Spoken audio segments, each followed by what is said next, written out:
They told me to act dead at my son's wedding, a phrase so cruel and sharp it carved a hollow inside me that no time could fill. I remember his voice, low and urgent over the phone, the exact words slipping out like a secret poison. "Mom, it's easier if the guests think you're gone." I was stunned, unable to process what I was hearing, as if my own son had erased my existence with a simple instruction. Those words haunted me long before the wedding day arrived, settling in my bones like a cold shadow that I could not shake off. I am 82 years old now, living in a small apartment above a florist shop in a quiet neighborhood that smells of fresh blooms and rain-soaked pavement. The apartment is modest, cluttered with memories and keepsakes that remind me of the life I once lived and the woman I used to be before I became a ghost in my own family's story. I sit here often by the window, watching passers-by and wondering if they know the weight I carry, the wounds invisible to the naked eye, the silence I was forced to wear like a shroud. My son Marcus is a man who has built his life carefully, brick by brick, crafting an image that required my disappearance for the illusion to hold. I sometimes think about the boy he once was, the little boy who clung to my hand when the world felt too big and frightening, the one who laughed at my clumsy attempts to dance in the kitchen, and I mourn for what we lost along the way. The invitation to his wedding never came. Instead, I received a vague message suggesting I take a quiet vacation during the ceremony, as if my presence would be a disruption, a stain on their perfect day. The pain of being told to stay away from my own son's most important moment is hard to put into words, because it is not just rejection, but an erasure of a lifetime of love and sacrifice. I have lived long enough to know that family can be both a source of strength and a well of betrayal, and I found myself cast into the latter, left to wander in the cold corridors of absence. I remember the day I found out about the false story being told to the guests, the whispered version of my life that declared me dead years ago. The photos on the wedding website, the slideshow tribute, the empty chair set aside, in memory of me. These were the cruel fabrications that replaced the reality of my presence. I was supposed to be a memory, a myth, a quiet casualty sacrificed at the altar of social convenience. This betrayal struck not only at my heart, but at the core of my identity, making me question what it means to be a mother when your child wishes you had never existed. Despite the shock, I resolved not to disappear quietly. The world may have wanted me to vanish, but I had one last act to perform, a final declaration that I was still here, still breathing, still claiming my place in this life. In the days leading up to the wedding, I quietly arranged for a rented casket to be delivered to the reception venue, a symbol of the lie they wanted to tell. Inside that casket, I placed a carefully written speech, words that spoke truth to the silence that had surrounded me for too long. On the day of the wedding, while guests mingled and whispered about the tragic loss, I lay inside that casket, preparing to rise and reclaim my story. The moment I opened the lid and stood before the stunned crowd was one of profound power and vulnerability, a reclaiming of the voice that had been silenced by rejection. My speech was not a tirade of anger, but a measured account of the pain of being erased, of the loneliness of being forgotten by the people who should have loved me most. I told them how it felt to be reduced to a ghost, how it is worse to be alive and invisible than to be dead and remembered. The room fell into a hush as I spoke, faces pale and mouths agape, caught between shock and shame. My son's expression was unreadable, a mixture of disbelief and regret, while his bride clutched her glass as if it might shield her from the truth. After I finished, I closed the casket lid behind me and walked away from the spectacle, knowing that I had taken back the narrative of my own life. Since that day, I have lived with the quiet satisfaction of having made my presence known in the most unforgettable way. And though Marcus has not reached out, and the world around me continues to turn as if nothing happened, I carry a peace born from reclaiming my dignity. I volunteer at a literacy center, wear colors that brighten the gray days, and keep the dress I wore that day carefully folded in my closet. The Casket rental company sent me a thank you note, saying my story was one they would never forget, and I keep that note as a reminder that even when others try to bury you, you can rise again. This is my story, one of invisibility and return, of betrayal and triumph, and if it finds you when you feel unseen, remember that sometimes the loudest voices come from inside a closed lid. You are not gone until you choose to be. 2 weeks before Marcus's wedding, the call came on a cold, gray morning when the sky was heavy with unshed rain, and the world outside seemed to hold its breath. I was in the kitchen, preparing my usual breakfast of oatmeal and black tea, when my phone rang. His name flashed on the screen, and a flutter of hope warmed my chest, despite the lingering ache I carried from years of quiet estrangement. When I answered, his voice was clipped, strained with a kind of distance I hadn't heard before. "Mom," he said quickly, almost breathlessly, "I need to talk to you about the wedding." I smiled, imagining he might finally invite me to be part of this moment I had waited so long to share. But instead, he told me to stay away, to not come at all. "It's complicated," he said, the word hanging in the air between us like a barrier. "Brooke doesn't want to explain the family situation. It's better if people just think you aren't here anymore." The silence that followed was heavy and suffocating. I blinked, as if willing the words to disappear, hoping it was some cruel joke. But his voice remained steady, resolute. "We told everyone you died years ago. It makes things easier." My heart lurched, a sharp stab that left me breathless. I tried to understand, to find some reason behind the cruelty, but there was none. The person I had raised, the boy who once clung to my hand when the thunderstorm scared him, had chosen this lie over the truth of me. I asked why, how this could be, but his answers were vague and rehearsed. He spoke of appearances, of maintaining a certain image for his bride's family, of the wedding as a delicate dance where I was no longer welcome. He offered to pay for a trip somewhere quiet during the ceremony weekend, a vacation designed to keep me out of sight and out of mind. I refused, my voice trembling with the sting of rejection. I told him I was coming, that nothing could erase the years of love and sacrifice that made me his mother. Our conversation ended with a cold, "We'll see," and a click that echoed in the empty kitchen long after the line went dead. In the days that followed, the betrayal unfolded in subtle, cruel ways. The wedding website appeared online, and there it was. My name replaced with the word "late," a photo of a young woman smiling brightly, cropped and softened as if to erase the lines of age and pain I bore. The slideshow at the rehearsal dinner included a tribute to Marcus's mother, but it was a carefully curated memory, a ghostly presence woven into the backdrop of their story. Old friends and distant relatives called me, their voices thick with confusion and pity. I lied, saying I was just keeping to myself, shielding them from the harsh truth.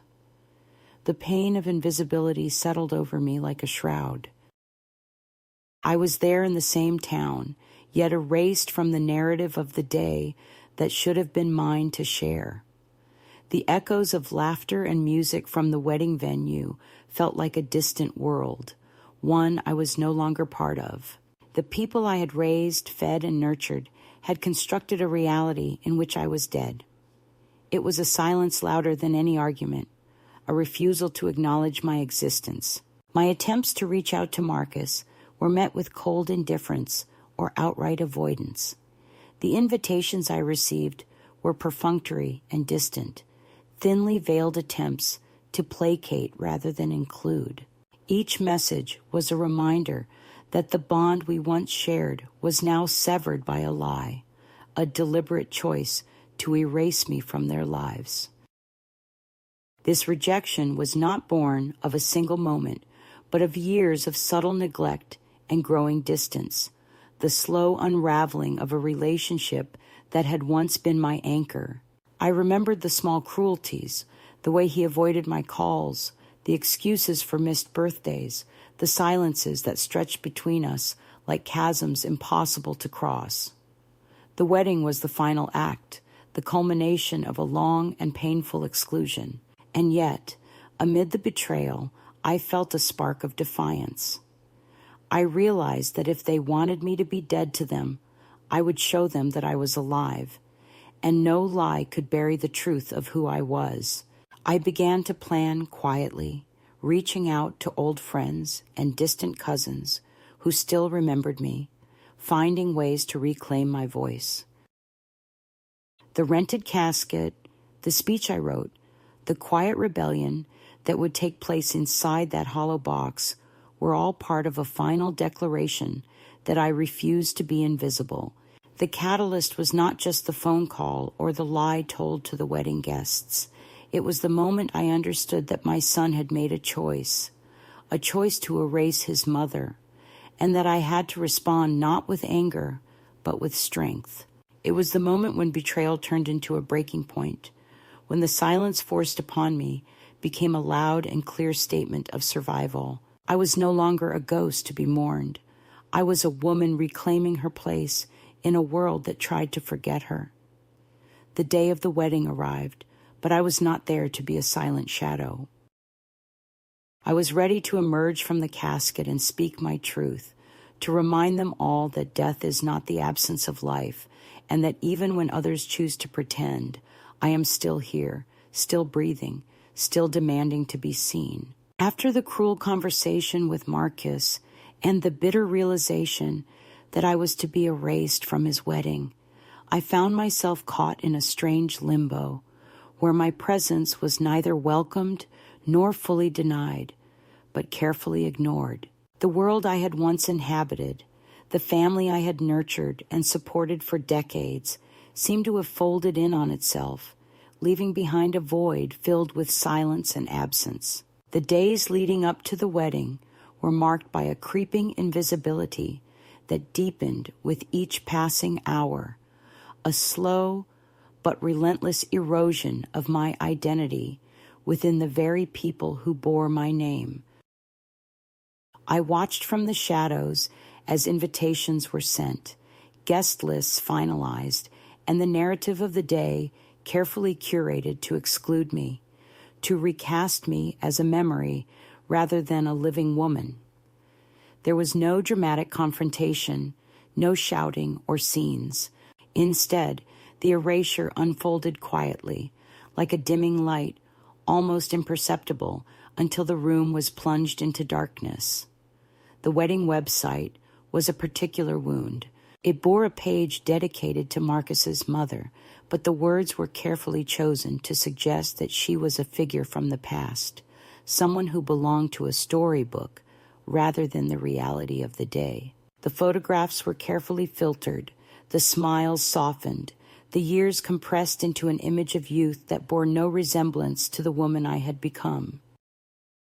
Friends and distant relatives sent messages, asking cautiously about me, as if afraid to disturb the delicate lie that had been woven around my absence. I answered in vague terms, saying I was keeping to myself and not feeling up to socializing. It was easier to lie than to face the shame of being cast out, to explain that my own son had wished me dead in the eyes of his new family. The silence from Marcus was the most painful. His refusal to speak, to acknowledge my pain, or even to answer my calls, was a slow, deliberate cutting of ties that left me bleeding in solitude. I was not just excluded from a wedding. I was excluded from his life, from the memories he created, from the future he built. The subtle cruelty of his actions was magnified by the way he framed the narrative to others. To them, I was a tragic figure, a woman who had faded away, whose absence was mourned but unquestioned. They pitied me without knowing the truth, that this absence was not by fate or circumstance, but by choice. I became a ghost walking among the living, visible only in whispers and sideways glances, a cautionary tale of family fractured by silence. As the days ticked down, the emotional weight grew heavier. I found myself withdrawing, not out of shame, but as a defense against the pain of rejection. I stopped reaching out, stopped asking for explanations or apologies that would never come. Instead, I turned inward, wrestling with the storm of emotions that threatened to engulf me. Anger, sadness, confusion, and a deep aching loneliness all mingled within me, a tempest that no amount of tears could quell.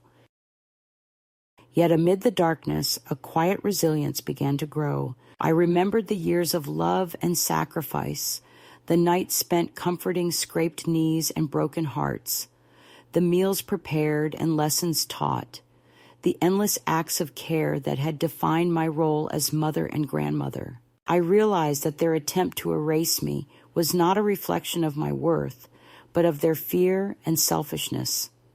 The more they tried to silence me, the louder my own voice became in the chambers of my heart.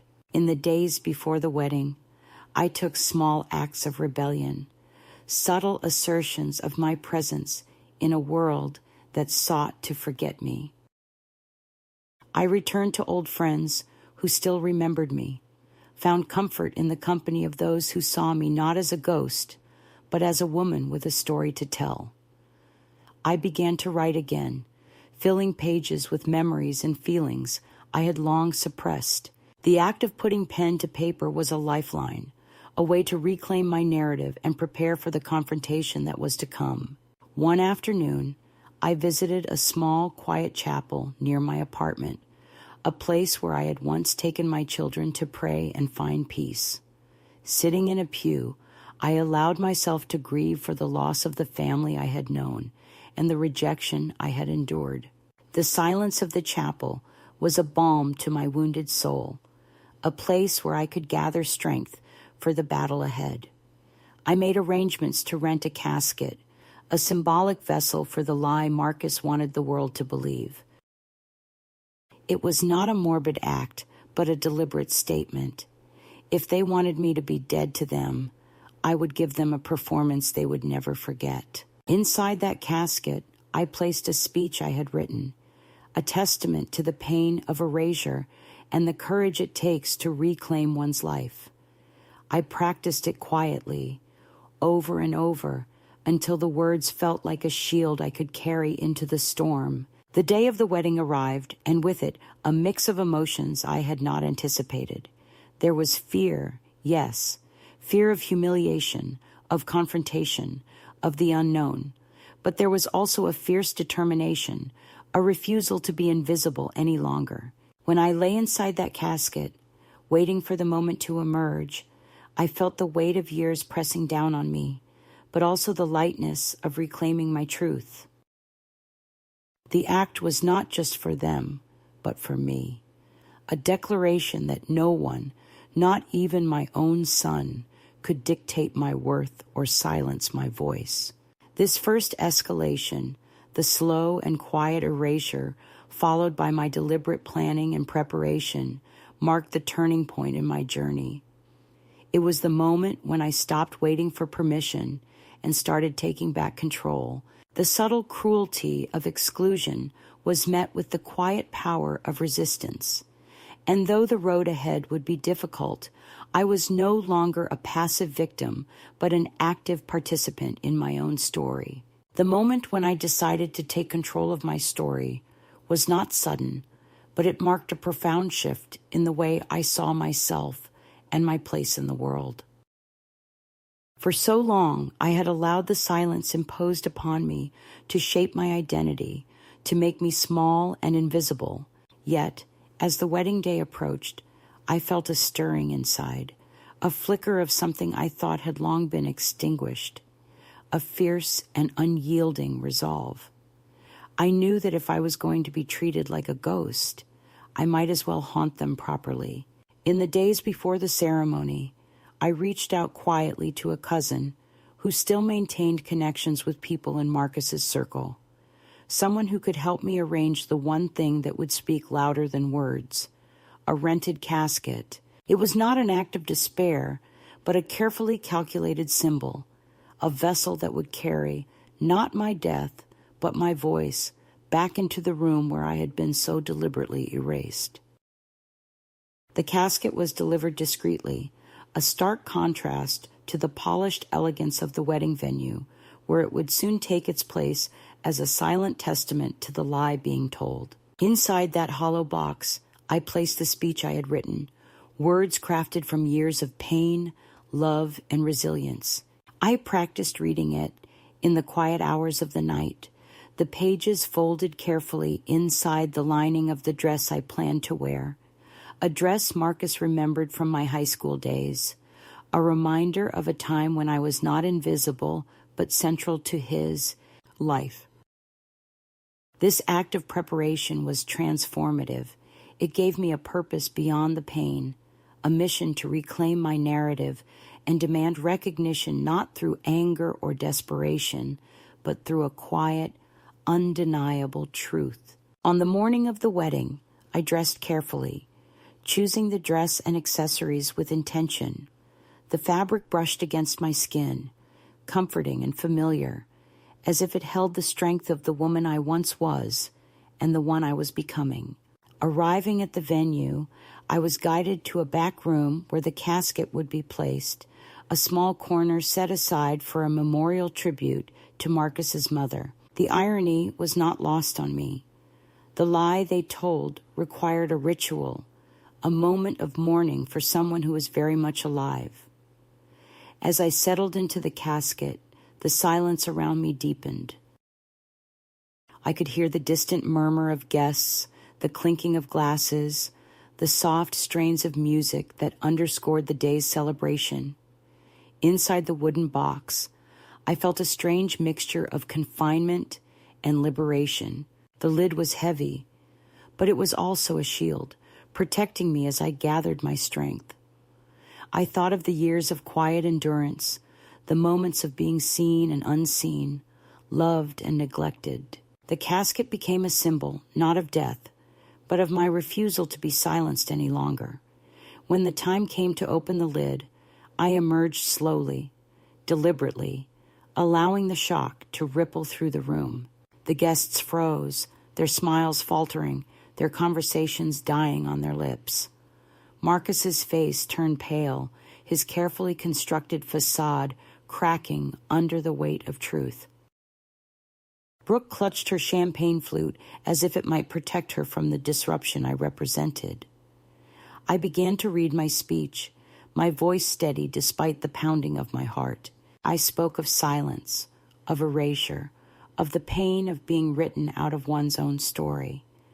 I told them how it felt to be reduced to a ghost, to be mourned for in absence rather than loved in presence. The words were not a condemnation, but a call for recognition, a plea to see the woman behind the myth. The room remained still, the silence deepening into something profound. I folded the speech carefully, stood up with grace, and walked out, leaving the casket lid to close behind me like a full stop at the end of a sentence long overdue. This moment was more than a confrontation. It was a reclaiming of self.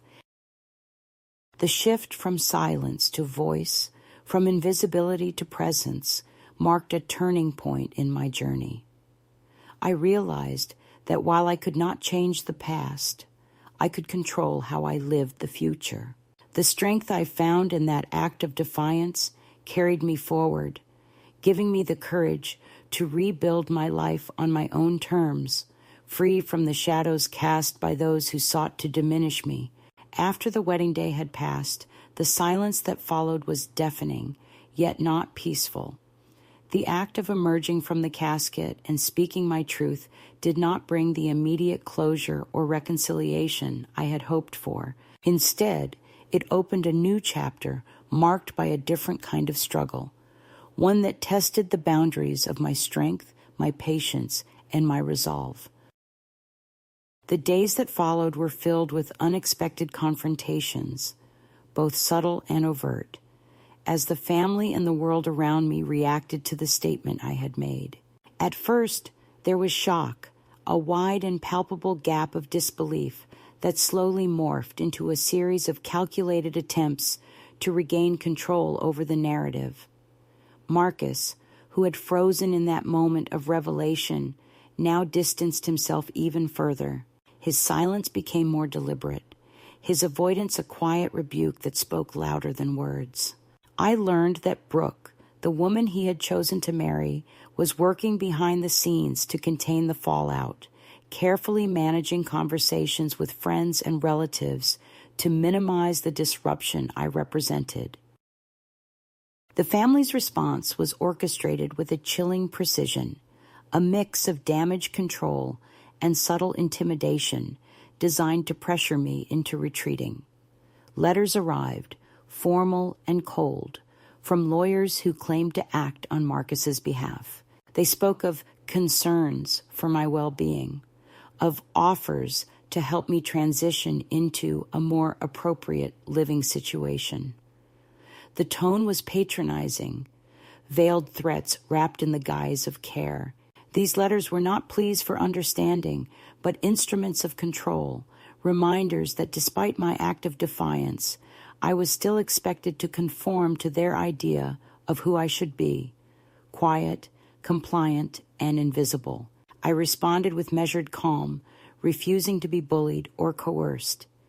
Each letter was met with a carefully written reply, asserting my rights, my autonomy, and my decision to live life on my own terms. The legal threats only strengthened my resolve. I knew that the battle was no longer just about family, but about reclaiming my dignity and independence.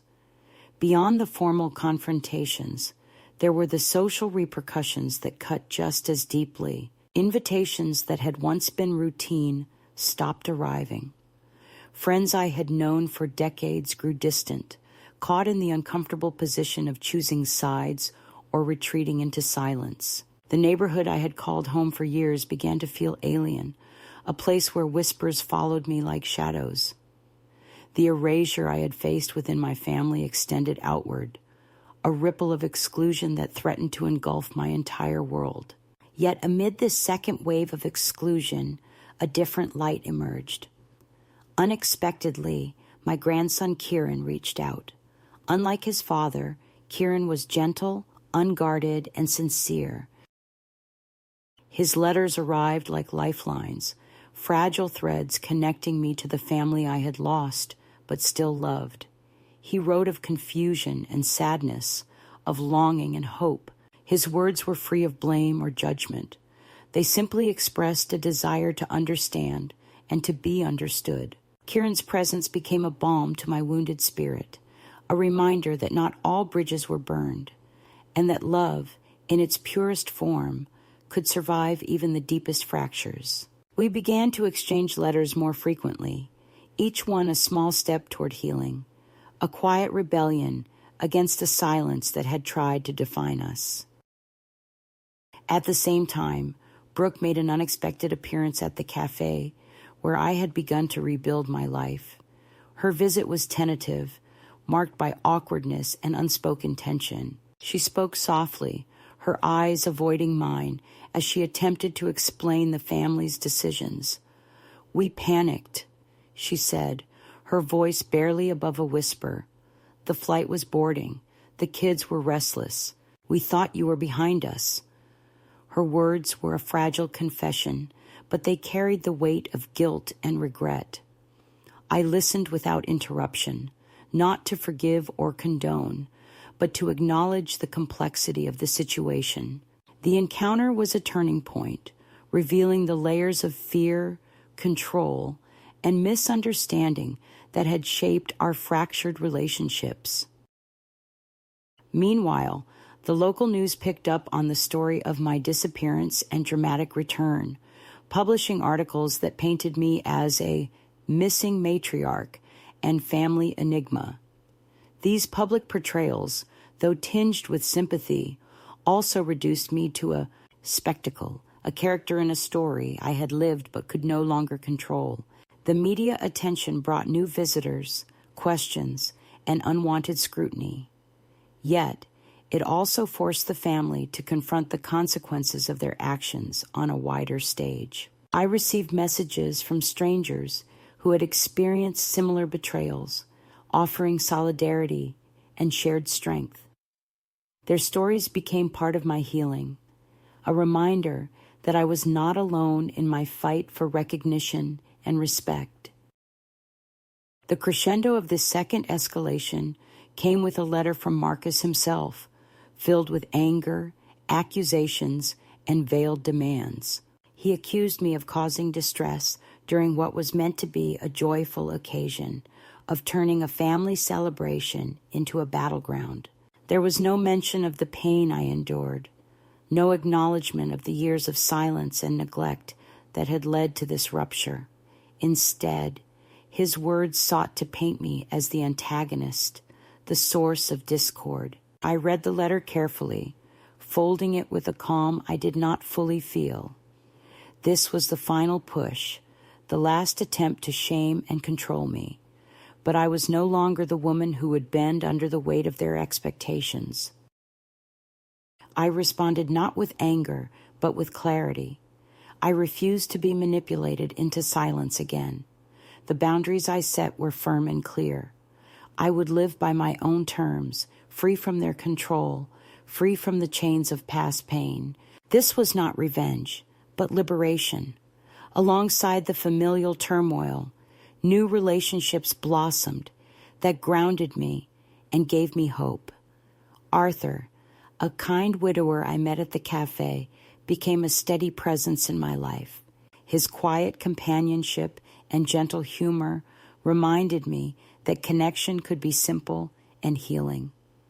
Joyce, my landlord and friend, offered a home not just in shelter, but in acceptance and understanding. Together, they formed a new kind of family, one built on respect and mutual support rather than obligation or control. This second escalation was a crucible, a testing ground, where the old wounds were reopened, but also where new strengths were forged. It was a period of confrontation and reflection, of facing the past and choosing how to move forward. The pressures and attempts to silence me became the catalyst for deeper self-discovery and empowerment. I learned that survival was not about avoiding conflict, but about standing firm in one's truth, about reclaiming agency in a world that often seeks to diminish the voices of women like me. As I look back on this chapter, I see not just the pain of exclusion, but the courage it took to resist, to speak, and to live authentically despite the cost. The journey was far from over, but I had crossed a threshold. I was no longer a passive figure in a story written by others. I was the author of my own narrative, writing with the ink of resilience and the courage of survival. The culmination of my journey was not marked by fireworks or grand proclamations, but by a quiet, deliberate act that sealed the transformation I had fought so long to claim. The day I chose to send the letters, each one carrying a weight far heavier than any spoken word, was the moment I finally drew the line between the past that had bound me and the future I was determined to build. One letter was addressed to Marcus's lawyer, a crisp, clear statement that left no room for misinterpretation or manipulation. It declared my autonomy, my sound mind, and my unyielding refusal to be coerced or controlled under the guise of concern. I sent it with steady hands, knowing that it would close a chapter of legal posturing and veiled threats that had sought to intimidate me into submission. The words on the page were precise, devoid of bitterness, yet unshakably firm. No further contact would be tolerated unless it respected my boundaries and dignity. The other letter was shorter but no less significant, sent directly to Lisa, Marcus's wife. In it, I did not plead for understanding or demand apologies. Instead, I offered a calm acknowledgement of what had transpired and a clear declaration of my decision to no longer participate in a relationship marked by erasure and pain. I know what you did. I know what you didn't say. I'm not angry. I'm not coming back. Take care of your own life now. The letter read. These lines were not a surrender, but a release, an act of letting go that carried with it the weight of years of hurt and the lightness of newfound freedom. Sending those letters was both terrifying and liberating. I knew that the silence that would follow might be deafening, that the absence of response could be a final harsh rejection. Yet I embraced the unknown, the empty spaces between words and replies, as the fertile ground where my healing could take root. In the days that followed, the world shifted in subtle yet profound ways. Marcus did not call. Lisa did not reply. The lawyer's letters ceased.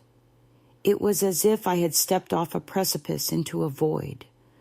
But instead of falling, I found myself suspended, held aloft by the strength I had summoned from deep within. This absence of contact was not loneliness, but a clearing, a space where I could breathe without the weight of expectation or judgment. I began to see my life as something new, unbound from the roles and scripts others had written for me. I embraced the simplicity of my daily routines, the comforting rituals of morning coffee and quiet walks, the gentle companionship of friends who valued me for who I was rather than what I had been. The cafe where I worked became more than a job. It was a sanctuary, a place where my presence was not questioned or hidden, but welcomed and appreciated. Heather, the manager, offered me shifts without hesitation, her quiet support a balm to my soul. Arthur, the widower who had become my friend, shared stories and laughter over cups of tea, reminding me that connection could be gentle and sustaining. The new apron Heather gave me, deep green with embroidered letters declaring, "Not your grandma's kitchen," was a symbol of this fresh chapter, a testament to my refusal to be defined by the past. The emotional climax of my journey, however, was not found in external markers, but in a simple private moment of reflection. One evening, as the sky deepened into dusk and the world outside quieted, I sat on the porch with Joyce, my steadfast friend and companion. Wrapped in blankets against the evening chill, we watched the moon rise slow and steady over the rooftops. In that shared silence, I felt the full weight of all I had endured and all I had reclaimed. Joyce, ever the pragmatist, broke the quiet with a knowing smile. "You know they're going to show up, right?" she said softly. I nodded, feeling the truth of her words settle within me. They would come, with their questions, their demands, their attempts to pull me back into the roles I had shed. But I was ready to face whatever came with the same calm resolve that had carried me through the darkest days. The next morning I wrote a letter, not for the family, not for the lawyer, but for Kieran, my grandson, and the one thread of hope that had never frayed. This letter was filled with tenderness and honesty, a bridge offered without conditions. I told him I was safe, that I had built a new life on my own terms, and that while I was not angry, I was done waiting to be seen on their terms. I invited him to visit alone when he was ready. Sending that letter was an act of faith, a recognition that love could survive even in fractured families, that connection could be rebuilt on the foundation of respect and choice rather than obligation. When Kieran arrived weeks later at the modest motel where I had found shelter and new beginnings, The reunion was quiet and unassuming, but profoundly healing. We did not cry or speak of the past in heavy words. Instead, we shared moments of simple companionship, talking about books, life, and the possibility of a future where love was not bound by the mistakes of those who came before. In that embrace, I found the culmination not only of my journey, but of a new beginning, one that carried the promise of peace and the courage to continue living fully and authentically. The climax of my story was not a loud victory or a dramatic reconciliation, but a quiet reclaiming of self, a refusal to be silenced, a declaration of independence, and the gentle opening of a door to hope. It was in these moments of stillness and clarity that I understood what it truly meant to rise from the ashes of betrayal and find freedom in the act of choosing myself again and again. In the quiet aftermath of all that had passed, I found myself settling into a new kind of peace, one that had nothing to do with forgiveness or forgetting, but everything to do with acceptance and the gentle reclamation of my own life. The days no longer carried the sharp edge of expectation or the sting of rejection. Instead, they unfolded with a steady rhythm that I had chosen for myself. I woke each morning not to the weight of what was lost, but to the possibility of what could still be. The letters I had sent, the final cuts that severed old ties, had opened a space not just for absence, but for renewal. I did not hear from Marcus again, nor did Lisa reach out beyond a brief, awkward message that I chose not to answer. Their silence was both a relief and a sorrow, a clear signal that the path I had taken was one I would walk alone. But I was no longer afraid of solitude. It had become my companion, teaching me the strength that comes from standing on one's own. The friendship with Arthur deepened, his quiet presence a steady anchor in the shifting tides of my new world. We shared simple pleasures, a cup of tea, a walk through the neighborhood, the soft music of afternoon bird song, and in these moments, I rediscovered the joy of being seen and valued for who I truly was. Joyce remained a steadfast friend, her gruff kindness a balm for the bruises I carried. Together we created a little sanctuary in her modest home, a place where I was not a shadow or a ghost, but a woman with stories, laughter, and dreams still unfolding. One day, as autumn brushed the trees with gold and crimson, Kieran came to visit again. This time, there was no hesitation between us, no unspoken fears or guarded words. He arrived with a book of poems he had collected, the pages marked with notes and underlined lines that spoke of hope and resilience. We spent the afternoon reading aloud, sharing stories not just of the past, but of the futures we imagined. In his presence, I felt the threads of family weaving slowly back together, not as they once were, but in a new pattern shaped by respect and understanding. I knew that our connection was fragile and would need nurturing, but it was real, and that was enough. At night, when the house was quiet and the world outside softened into darkness, I often sat at my desk, writing letters not to be sent, but to hold the thoughts and feelings I was still sorting through.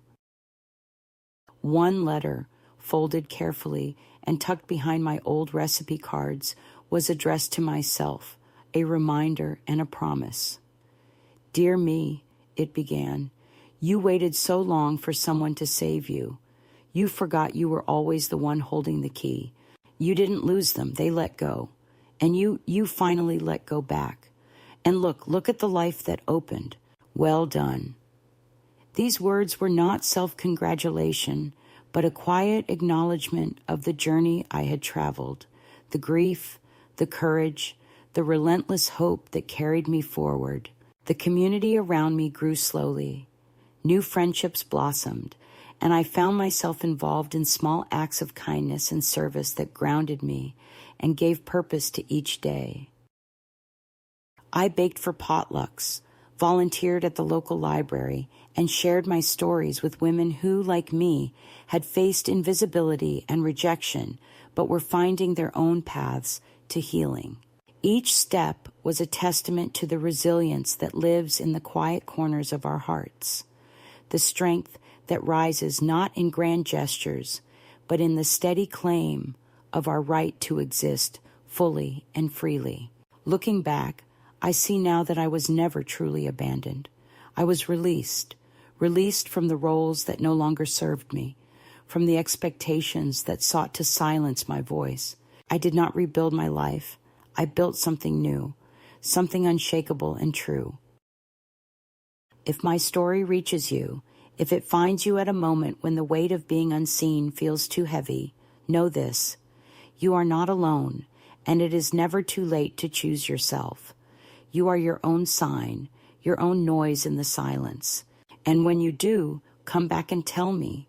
I will be here, and if my words moved you, share them. Let someone know that freedom begins with the courage to step away from the airport lounges, from the shadows, from the quiet places where we are told to hide. Step into the light that is always waiting for you, waiting to see you as you are, alive, whole, and unbreakable. I did not plan for a second act, yet life kept setting small stages in ordinary rooms and asking me, very politely, to step forward and speak. And perhaps that is the only kind of spotlight an old woman can still trust, the kind that arrives without applause and leaves without a bow. A month after the letters, the florist downstairs asked if I would help her deliver arrangements to the community college on a rainy Thursday. And because the day felt like wet wool and I needed a purpose, I agreed. And in the lobby, I saw a bulletin, board with curling flyers and a fresh white sheet pinned in the center that read, "Listening Project, Oral Histories of Women Over 70, Tell Us What They Erased." And I stood there so long, the florist tapped my shoulder and whispered that the roses were thirsty and the lilies gossip, and I laughed and wrote my name on the sign-up sheet with the slow confidence of someone who has finally learned that offering your story is not begging, but a form of authorship. When the student assigned to me, a serious girl with chipped navy polish and a recorder no bigger than a matchbox, asked for a quiet place, I led her not to a seminar room, but to the window bench by the vending machines, where a humming coil made the air warm and faintly sweet, and I told her everything I could without harming what was already healing, which meant I spoke plainly about erasure and less plainly about grief, that I described rooms rather than accusations and let her ask about the casket only when she was ready. And when she finally whispered, almost apologetically, whether I had been afraid inside the box, I said that fear is a room with poor lighting and too many mirrors, and that the lid closing felt less like a door and more like a curtain. And I realized as I spoke that I had begun to use theater as a translation for my life, because it allowed metaphors to hold some of the weight my bones no longer wished to carry. The girl sent me a transcript a week later with my commas intact and my pauses marked with small brackets that made silence look like something crafted rather than spilled. And in the margin she wrote, "You sounded like a lighthouse," which is ridiculous and lovely and not entirely wrong, since I have learned that illumination is simply steadiness that survives weather. Word traveled the way it always does, passing through hands that arrange centerpieces and hands that stamp forms at City Hall, until a parish priest called the cafe one morning and asked for the woman with the green apron who once gave a speech from a casket, and I told Heather to tell him she had just stepped into the walk-in to argue with the butter, but curiosity tugged, and I met him at a corner booth where the vinyl had split and been mended with clear tape that caught the light like an honest scar. He was younger than the title suggests, and older than the stubble on his chin admitted. A man who handled his coffee as if it contained something fragile, and he apologized before he had articulated for what, his sentences circling around the word. Oversight until it blistered into admission, and only then did I realize he had officiated the wedding and had allowed the memorial table to stand with my photograph and years of absence printed under it like credentials. And he said he had gone. Along with the family's request, because pastoral neutrality is a habit that can calcify into cowardice, and he wanted to tell me that his silence had not been ignorance, but a failure of nerve. I listened because listening is a form of dignity. And when he finished, I told him that complicity does not soften with explanations, but it can be thinned by courage, and that if he truly wanted to atone, he could change the questions he asks. When families stage the dead and perhaps consider that the holiest act at any altar is refusing to let a lie borrow incense, and he nodded as if I had laid a hand on his fever, and before he left, he slipped a folded card across the table, not with money, thank God, but with a poem copied in an unsteady hand about mercy arriving late and still being mercy, and I kept it in my wallet behind the crisp emergency 20. I never spend, because I like to imagine a version of myself who could still run after a bus. Meanwhile, Arthur learned to walk with his cane as if it were a quiet conversation rather than a defeat, and he began keeping a notebook of birds seen on our afternoon circuits, sparrows that looked like punctuation against the telegraph wires, and one brazen jay that scolded a child for dropping a cookie and then ate the cookie with theatrical reluctance. And sometimes we sat on the library steps and traded stories like postcards, his about an Arizona monsoon that once pushed rain sideways into his sleeves, mine about the evening. My mother sewed a hem while standing so the fabric could remember her spine. And on those steps, I told him about the fund I planned to start at the library. Just $50 a month scraped from tips and thrift. And a bracelet I sold without regret. A small envelope labeled Visible Women that would pay late fees for grandmothers who told bedtime stories out of borrowed books and forgot to return them because life is a basin that never stops filling. And he kissed 2 fingers and tapped the notebook as if blessing the birds for lending us their verbs. Joyce pretended to scoff and then brought out a shoebox of coins she had been feeding from her laundry room jar since the price of eggs started misbehaving, and we counted it on the kitchen table while Franklin the cat arranged himself upon the exact paper we needed next, and I took the first envelope to the head librarian, a woman with ice cream hair and a jaw that had said no. So often it now did so at rest. And when I pushed the money toward her, she stared like I had slid her a confession, then cleared her throat and asked what name to put on the plaque. And I told her plaques are for walls that wish to be museums, not rooms that wish to be read.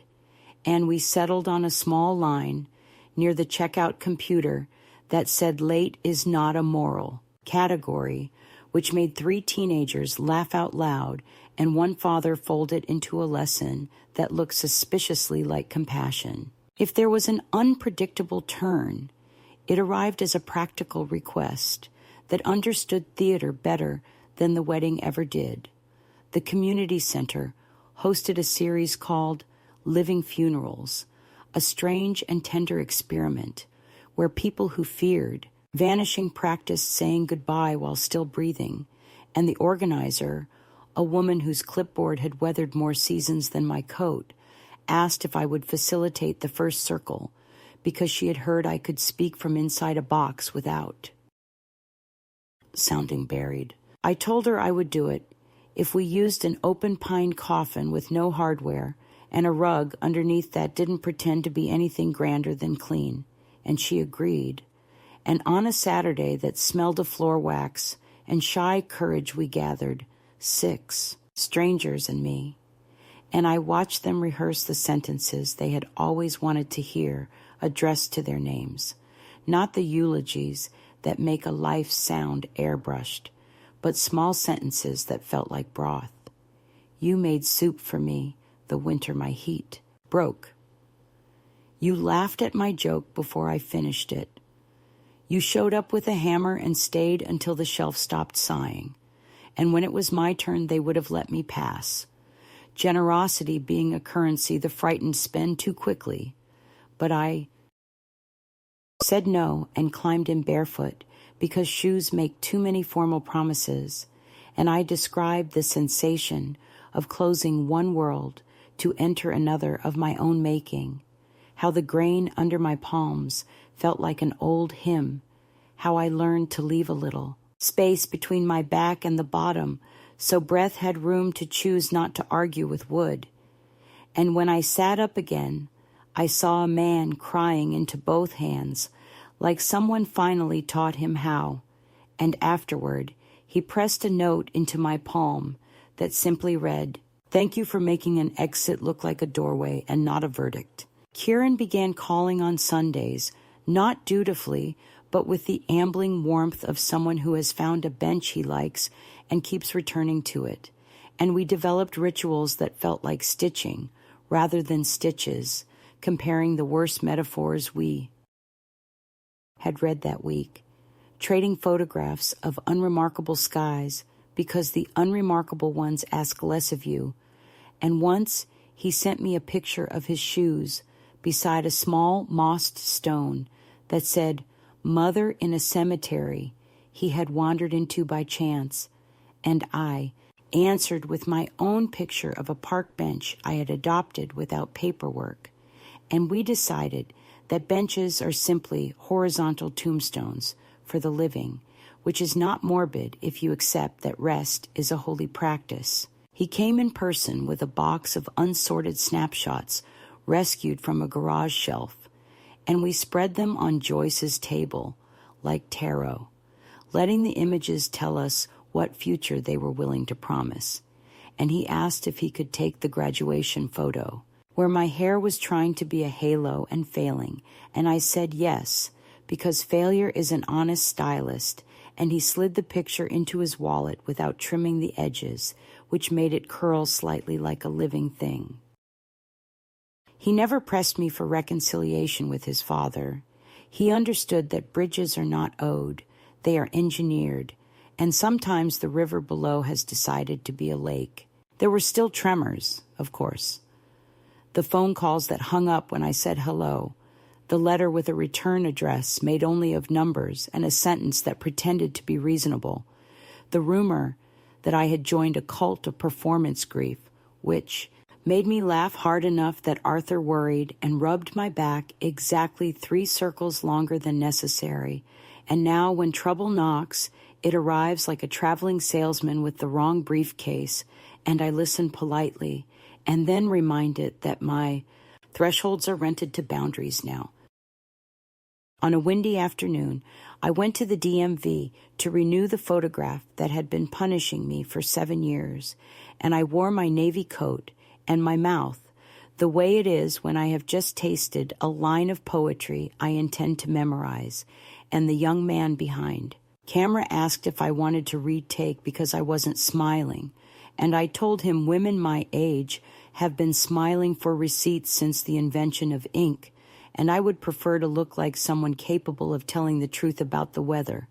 And he shrugged and clicked, and when the license arrived in the mail, I recognized myself with the relief you feel when a mirror finally stops interrogating you. I took that license to a small office above a bakery and had the clerk add a middle name that had lived in my head for decades, a name my mother once considered and didn't choose because money chooses for you, and now my cards read like a sentence, with a verb in the center, and every time a pharmacist calls it out, I think, there she is, the woman who put a hinge in her own name. One evening, the florist knocked and asked if I would carry a bouquet to a house 3 streets over, because her knee had staged a protest, and when the door opened, I stood facing the bride's mother from the wedding, a woman whose pearls had spoken more than her lips, and for a second we both measured the distance between past and present, like tailors checking a hem. And then she stepped aside and said nothing sharp, only that the dining room needed flowers, because a guest of honor had become a ghost midweek. And I saw the folded paper place cards already turned into little white tents none of the guests would occupy. And I set the bouquet down and wished the room patience, not peace, because peace is too ambitious for the freshly wounded. And at the threshold, the woman asked if I knew the best way to remove wax from linen, and I told her to let it harden and scrape, never blot while warm, or you will press the stain into the thread.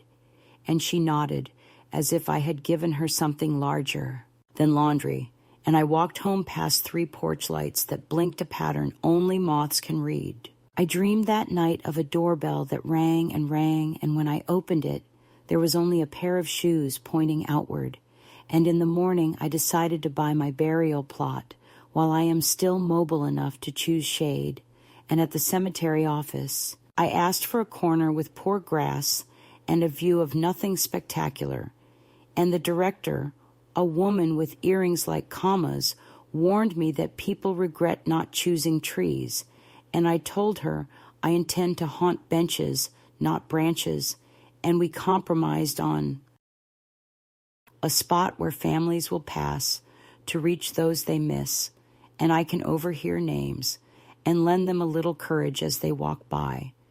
And I asked if I could install a small wooden seat with the inscription I was here, which is either the simplest boast or the bare minimum of a life. And she said the rules allowed memorial furniture if it stayed under 3 feet and did not try to be a throne. And I signed the paperwork with the calm I reserve for soup. The living funerals continued monthly, and one afternoon, a thin woman with weathered hands arrived carrying a shoebox and asked if the box could ride inside the coffin with her. And I said everything that belongs to your story belongs to this room, and inside she had kept 60 folded napkins she had embroidered over the years with the names of guests who had eaten at her table and left too early. And as she lay down, she spread them across her chest like small flags from countries that no longer exist. And when she sat up, she said she had realized halfway through that she did not want a funeral at all, but a long, impolite dinner where nobody checked a watch, and we laughed. And afterward she pressed one napkin into my hand, my name, stitched in thread, the color of late tomatoes, and it was the first time in months my eyes flooded without tasting of old salt. They tasted instead like rain that has finally found the drain it deserves. On my way home, I stopped at the library to slip a few dollars into the envelope and found that someone, perhaps a teenager with a Sharpie faith, had added a second line beneath our first. Returning is a kind of love. And I stood there in the hum of the copier and thought about how many of us leave and return and leave again and are, in that rhythm, still very much alive. And then I went upstairs to the genealogy corner and looked up nothing in particular, just practiced being the ancestor of my own future. If my son ever reads any of this, it will be because he wandered into a room he did not expect and sat down too tired to stand, and a sentence caught his ankle and asked him not for remorse, but for attention. And I am not crafting that moment. I am not saving him a chair, but I am also not locking the door, because my life now is built on thresholds that do not apologize for existing. And on certain mornings, when the light hits the front steps of the cafe at a friendly angle, I pause with the keys and think how astonishing it is that a heart can become a house with so many doors, and how relief sounds like a bell that will never entirely stop ringing. I still keep the dress I wore that day folded on the shelf, soft with forgiveness. I choose not to spend all at once, and sometimes I run my hand over the seam where I once tucked the speech. And I hear again the collective intake of breath from a room that had believed a lie until a hinge announced otherwise, and I understand that the bravest sound I ever made was not the speech itself, but the rustle of fabric when I stood, the sound of an old woman rearranging a narrative with her body. I am not a moral. I am not a warning. I am not even a lesson clean enough for textbooks. I am a person who kept living, and if you need a map, take this. When someone asks you to vanish, choose a verb they cannot conjugate for you and use it daily until your mouth remembers it without effort.